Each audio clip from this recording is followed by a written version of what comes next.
I'm 34 now. As I sit down to analyze my relationship with my father, I would say that the most precious gift that he has given my sister Ridhima and me is that we can love our mother unconditionally. He showed us by example that she was at the center of all our lives and our home.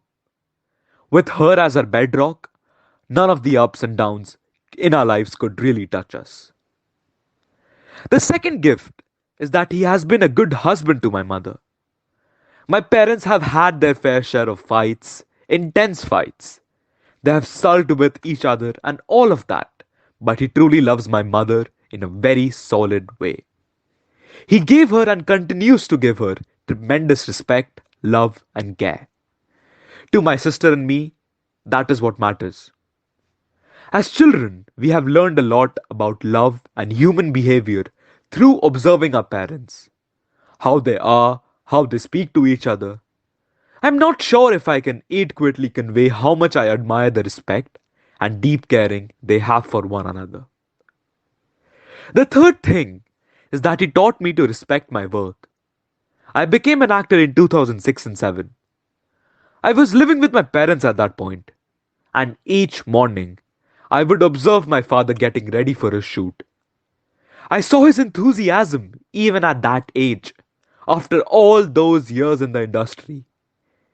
He actually had it in him to better his craft, go shopping for his costumes, or to examine every minute aspect of the script.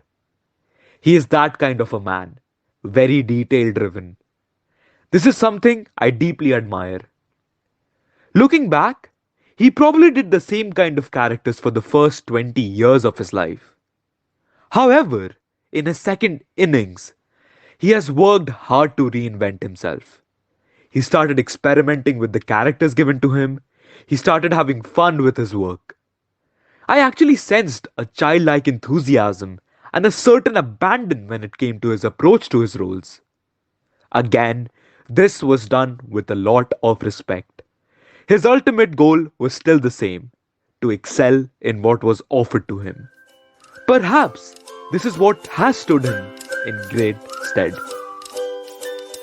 Welcome listeners to a very new video of the BookTube initiative. It's a new day and it's a new time for a new video.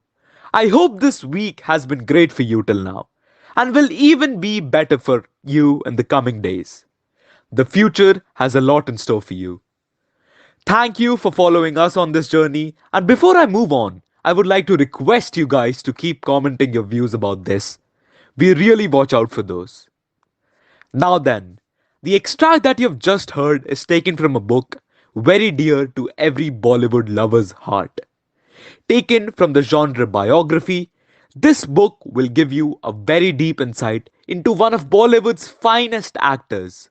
Well, enough of me spoiling it for you. Stay tuned throughout this journey to know which book I'm talking about. It is hard to overstate the importance of music and songs in a Hindi film. Very often, the soundtrack of a film becomes far more popular than the film itself, and the songs become classics that transcend time.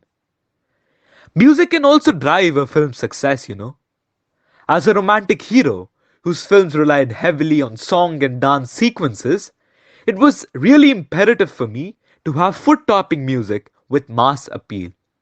Happily and fortunately, I have had an amazing repertoire of songs to perform to, which includes some of the biggest chart busters of my time.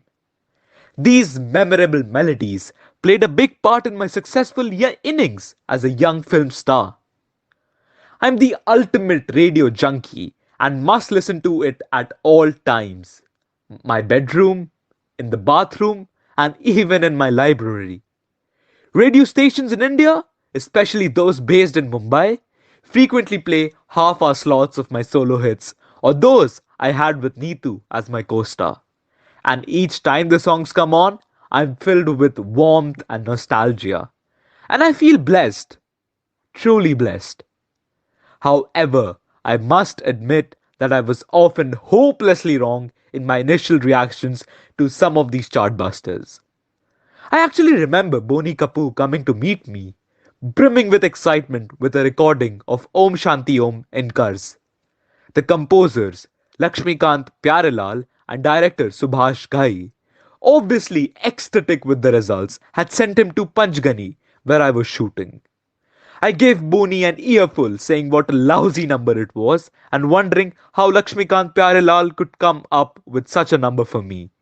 The same went for Pancham when he played the title track of Ye Vada Raha for me.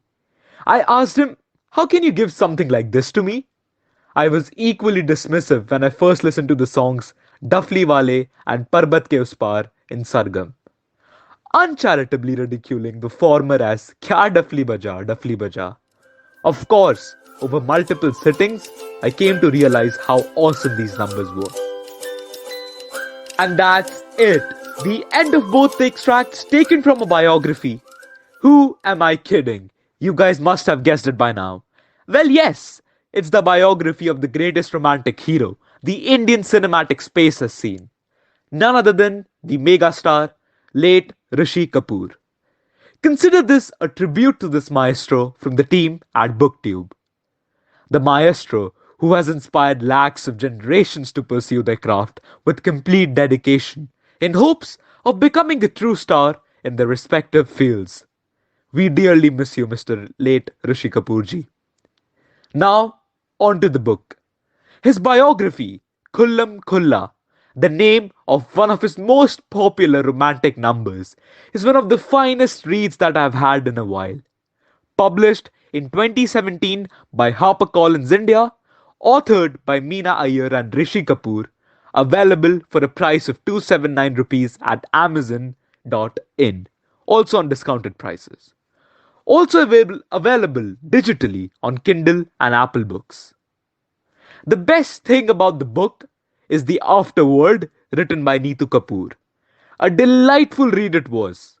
It's actually a good one if you're looking to spend your weekend reading and drinking some black coffee.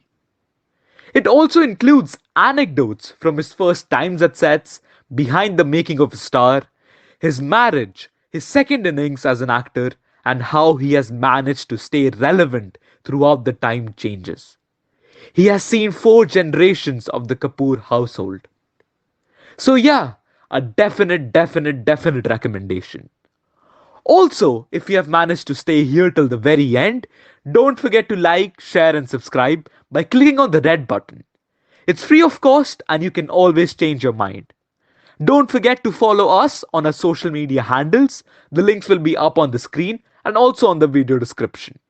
Stay tuned with the BookTube for more content across different languages and genre of books. This is me, Prithu Shandalya, co-founder of BookTube, signing off.